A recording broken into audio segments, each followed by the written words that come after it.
For 18 years, I was the quiet hand stitching the company together, though no one seemed to notice. Payroll errors, overtime logs, contractor classifications, every stray thread landed on my desk. While others traded gossip by the elevators, I spent evenings buried in spreadsheets, highlighting violations no one else cared about. They called me Steady Marion, but steady was just another word for invisible. My office was no office at all, just a narrow room wedged between the supply closet and the break room microwave. It smelled perpetually of burnt popcorn, toner, and tired ambition. I didn't mind. I'd grown used to being the background, the person people waved at without ever remembering my name. The only real companion I had at work was Isla, the plant I'd coaxed back to life after someone abandoned it by the dumpsters. She sat on my desk like a green defiance against the fluorescent gloom. At home in Cleveland, my apartment was stacked with boxes of old compliance binders. Some women collect china or glass figurines. I collected records wage tables, settlement forms, case law updates. I told myself it was professionalism. But truthfully, it was armor. My father had lost his factory job when I was a girl, pushed out after years of wage theft he couldn't prove. Watching him shrink under the weight of someone else's paperwork made me vow I'd never be that powerless. One Tuesday morning, a curious message slipped into my inbox. It wasn't meant for me. The subject line read, "Privileged Attorney-Client Communication." I clicked before my conscience could argue. Inside was a thread between legal and HR. They were discussing a labor complaint from 6 years back, a complaint I had drafted a report for but never heard about again. The message suggested the file had been reframed under Doyle's compliance logs to reduce exposure. My name, my work. Used as a smokescreen. I stared at the screen until the words blurred. It wasn't just that I had been overlooked for years. They had used me, wrapped their negligence in my credibility, then buried it. Suddenly, all the times they had thanked me with a thin smile and a quick wave made sense. I wasn't just the ghost in the system. I was the shield they planned to hide behind when the reckoning came. The ping of another calendar invite jolted me. Quick sync HR plus ops. The subject line reeked of finality, and I already knew what waited on the other side of that meeting room door. The conference room smelled faintly of disinfectant and stale coffee, the kind of scent that clings to bad news. Garrick Sloan, my boss, was already seated when I walked in, his tie loosened just enough to project false empathy. Next to him sat Mara Kessler from HR, lips painted too brightly, voice already revving in that saccharine register she saved for funerals and terminations. "Marion, thank you for joining us on short notice," Garrick began, steepling his fingers like a man about to deliver wisdom rather than betrayal. He leaned forward, his tone smooth, almost fatherly. "We've been reviewing operations. And after much thought, we believe this is the right time for strategic restructuring." The phrase fell between us like a brick. Mara picked it up, chirping from her script. "Of course, this isn't personal. In fact, we truly see this as doing you a favor." A favor, the word lodged itself under my skin like a splinter. Garrick nodded gravely, as if bestowing a blessing. "You've given years of service, Marion, but the truth is your position has become redundant. We're offering a modest severance package to help you transition. You'll land on your feet." Mara slid a manila envelope toward me, her manicured hand hovering a second too long, waiting for gratitude. "You've always been so reliable. This is just the next chapter for you," she cooed, as if narrating my obituary. I said nothing. My expression didn't shift. I had listened to men like Garrick for almost 2 decades, their polished lies coated in buzzwords. They thought silence meant surrender, that I would accept their favor and vanish quietly. They didn't know I had already seen the email misfiled into my inbox, proof of how they had used my compliance reports to bury past violations. I slid the envelope into my bag without opening it, nodded once, and stood. Garrick looked relieved.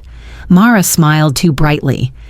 Neither of them realized the insult was sharper than the loss of a paycheck. They thought they were discarding me. What they didn't see was that I had already begun sharpening the very tools they feared most. By the time I returned to my desk, I knew I would not leave quietly. At home that evening, I dropped the manila envelope on my kitchen table like it was something toxic. Isla, my plant, sat in the corner, leaves catching the last of the light, while the rest of the apartment was swallowed in gray.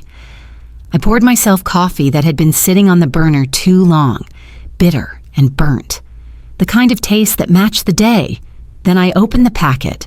Pages of boilerplate language slid out severance terms, exit survey links, a cheery paragraph about exploring new opportunities. But buried halfway through was the line that stopped me cold. Due to Marion Doyle's exempt status, no additional compensation for accrued overtime is necessary under company policy. I read it twice, then a third time, slower, as if the words might rearrange themselves into something less cruel. They hadn't just cut me loose.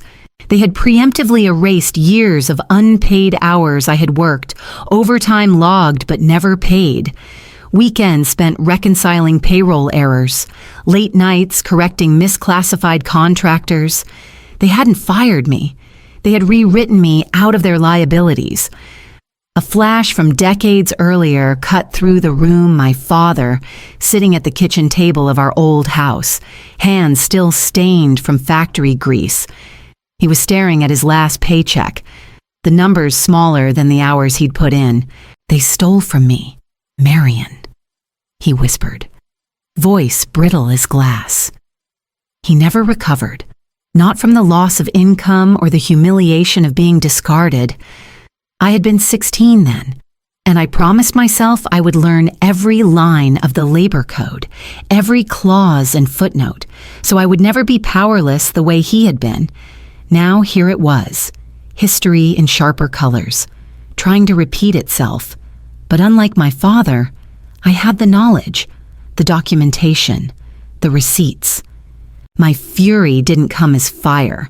It came as clarity, precise and focused. They thought a single line of legal jargon could cage me. They didn't understand that words, in the right order, could burn hotter than matches. I set the packet aside and opened my laptop, ready to write a reply that would sound as harmless as a thank you note. The packet still sat on the corner of my table, edges curling like it wanted to shrink from what it contained. I slid it aside and pulled my laptop closer, the glow of the screen spilling over the room. Isla's leaves brushed against my elbow as if nudging me forward. I refilled my mug, the coffee cold but strong enough to keep me steady. I opened a new message and typed slowly, deliberately. My fingers hovered before committing to the words. I didn't rant, didn't accuse, didn't waste syllables on outrage. Just 4 words. Thank you for the clarification. Then I attached the very clause they thought would bury me, the one erasing my overtime rights as an exempt employee. I read it once, twice. Making sure the attachment was intact, my cursor slid to the CC field. With a single keystroke, I added the Ohio State Labor Board's wage and hour division. It was surgical, not theatrical. I knew better than to send flames. Bureaucracy doesn't respond to anger. It responds to precision, and precision was my language. For a moment, I sat motionless, listening to the hum of the refrigerator, the faint creak of pipes behind the walls. My father's face flickered in memory, bent over that last stolen paycheck. I whispered to the room, "This one's for you." Then I pressed send. The email disappeared into the cloud with a quiet whoosh. No confetti, no applause, just silence. And yet that silence was heavier than any scream. It pressed against my ribs, thick with inevitability. I closed the laptop and leaned back, staring at the ceiling as if waiting for it to crack. Isla's leaves caught the lamplight, shimmering faintly. I reached out and steadied the pot with my palm. The company had taught me to be invisible, but invisibility has its advantages. People forget how dangerous the quiet ones can be. I rinsed my mug, set it in the sink, and let the stillness of the apartment wrap around me. In the distance, faintly, I could hear the beginning of a storm, but it wasn't outside. It was humming in the inboxes of Garrick Sloan and Mara Kessler, waiting to erupt. The morning after I hit send, my inbox was alive in a way it hadn't been in months. One by one, red receipts stacked up like dominoes. Mara first, then Garrick, then someone from legal I hadn't spoken to in years. Each confirmation felt like the faint rumble of footsteps before a stampede. By mid-morning, it came. An accidental reply, all, someone in legal, likely rushing through their panic, forgot to trim the recipients. The subject line was short, urgent potential exposure. The body was worse. If the labor board follows up, we may owe 7 years of audit documentation. I read it twice. The words sharp as glass. 7 years. I could almost hear the sound of filing cabinets opening, drawers slamming, paper shredders whirring in overdrive. The silence on Slack confirmed it. A channel usually filled with GIFs and bad jokes had gone dark overnight, replaced with clipped responses and sudden absences. In corporate life, silence was louder than shouting. Then came a whisper of solidarity. A new message arrived in my personal inbox, unsigned at first. When I hovered over the sender, I saw the name Carla Ruiz, one of the few colleagues who'd ever treated me like more than a janitor of broken policies. She'd left the company months earlier, but apparently her contacts still ran deep. They're panicking, she wrote. Pulled finance into an emergency room at 7 a.m., digging through overtime logs back to 2016. Thought you'd want to know? I stared at the message, a slow curl forming at the edge of my mouth. Not a smile exactly. More like recognition. They had always dismissed my emails, skimmed my reports, laughed off my cautionary memos, and now, one short message with a CC had become the stone dropped into their still pond. I closed my laptop, not out of disinterest, but because I didn't need to see more. The avalanche had already started, and all I had done was nudge the first rock. Somewhere in that building, Garrick and Mara were scrambling for control, and each email they sent only tangled the knot tighter. By the next morning, the story had already grown legs of its own. A friend from operations texted me a blurry photo of the HR office door. My email, just 4 plain words with a CC, had been printed and taped up like some kind of cautionary talisman. Scrawled beneath it in marker was a single word, trigger. I almost laughed. 18 years of reports, memos, and training decks ignored, and the thing they finally remembered me for was one polite line. Around the office, whispers spread fast. She CC'd the state. Now the audit is coming. Employees who once looked through me were suddenly saying my name in hushed tones, as if speaking it too loud might summon an inspector. More proof arrived by way of screenshots, sent from a number I didn't recognize but clearly belonged to someone sympathetic. Whiteboards filled conference rooms, scrawled in red ink audit prep, bullet points stacked under frantic headings, contractor records, overtime logs, classification exceptions. The handwriting was jagged, the kind that comes from panic. And then there was Benedict Hale, the CFO, apparently seen storming through hallways with a stack of folders clutched to his chest. Benedict never rushed. He was the kind of executive who treated walking like a performance. If he was moving quickly, It meant the ground under him was already shifting. I sat in my apartment, wrapped in the quiet. A kettle whistled, steam rising as I poured tea into a chipped mug. From my window, the street below moved as if nothing had changed. Buses running, children walking to school, the rhythm of an ordinary day. But I knew somewhere downtown, the company was convulsing. It didn't take shouting, or protests, or slamming fists on a desk. Just a single message filed correctly.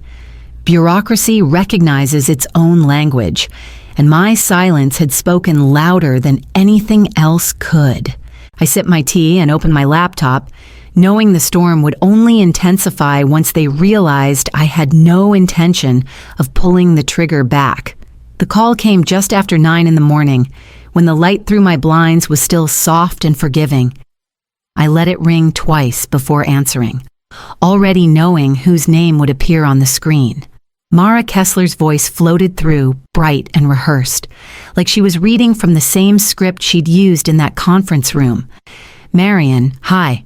I hope you're doing well," she began, syrup dripping from every syllable. "We've been reviewing everything, and I wanted to reach out personally.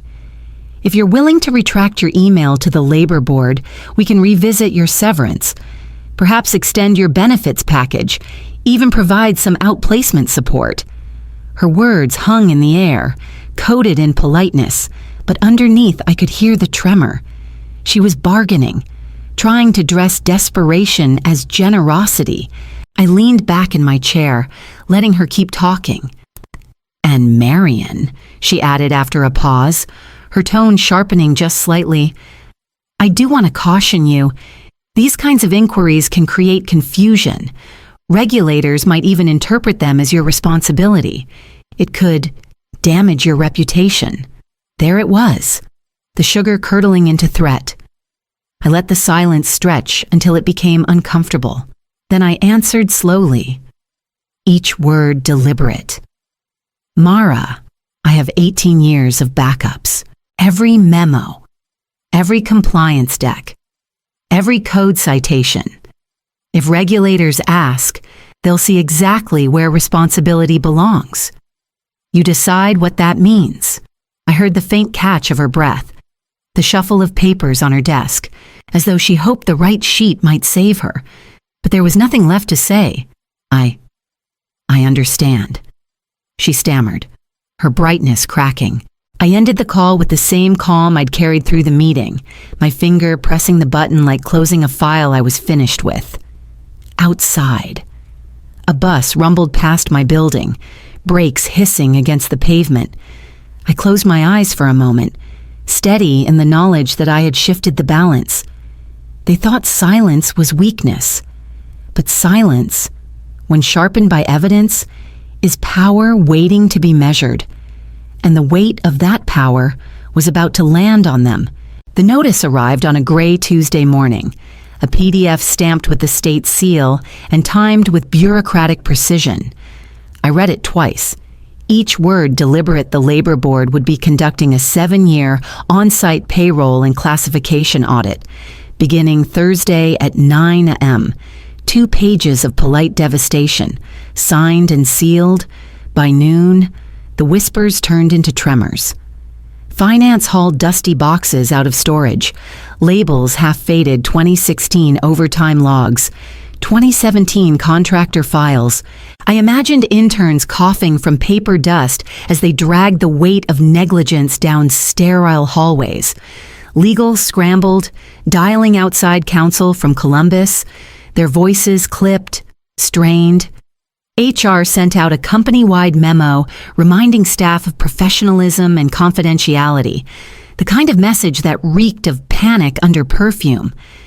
And Mara word reached me that she emerged from a conference room with mascara streaked down her cheek, clutching a wad of tissues. For a woman who thrived on control, the cracks were now visible.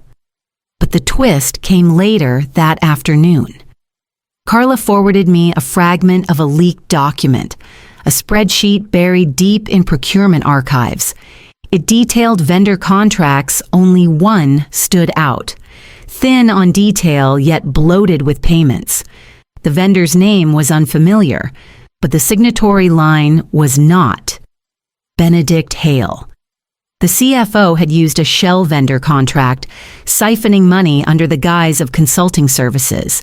It was the kind of trick that might have slipped by during routine reviews, but in a 7-year audit, it would be a flare in the dark. I set the document down, the weight of it heavier than the paper itself. This wasn't about overtime anymore. This wasn't about me or the hours they erased from my record. The audit was about to rip open a vein of fraud running straight through the heart of the company. I poured myself another cup of coffee, the steam rising in quiet ribbons, and leaned back. They thought they could bury me under paperwork. Instead, the paperwork was about to bury them. And Thursday was coming fast. I was folding towels, the last load of the night, when my phone buzzed across the counter. The number flashing on the screen made me pause. Benedict Hale. The man who once ignored my 30-page compliance memo with a single dismissive shrug was now calling me after hours. I let it ring twice before answering. "Marion," he said, my name cracking at the edges of his voice. Why did I just get a notice of a full payroll audit going back 7 years? The desperation was raw, unvarnished, the voice of a man who had built his career on polished presentations and quarterly illusions. I balanced the folded towel on top of the stack before replying. I only asked for clarification. Benedict. The rest is between you and the state. Silence filled the line. Not the comfortable kind, but the heavy pause of someone realizing the ground beneath him had given way. I could hear the faint sound of his breathing, uneven, as though he was searching for footing in a room with no floor. "This could sink us," he whispered finally. The words dragged out like a confession. I didn't respond. I didn't need to. Years of ignored reports, buried warnings, and shredded recommendations had all led to this moment. His collapse was not mine to manage. I heard him try to rally, a sharp inhale, the start of another plea, but I pressed the call to an end. The dial tone hummed in the room, steady and calm, a reminder that not every war ends with shouting. Sometimes it ends with someone quietly refusing to carry the weight anymore. I placed the towels neatly in their drawer, the simple order of linens grounding me. Outside, the city was quiet, streetlights casting long shadows over empty sidewalks. I turned off the lamp, ready for sleep, knowing that in the morning the storm inside that glass tower would only grow louder. The audit unfolded with surgical precision, each week peeling back another layer of negligence. Misclassified employees, missing overtime logs, shell vendor contracts, it was all there. Written in ink they thought no one would bother to read.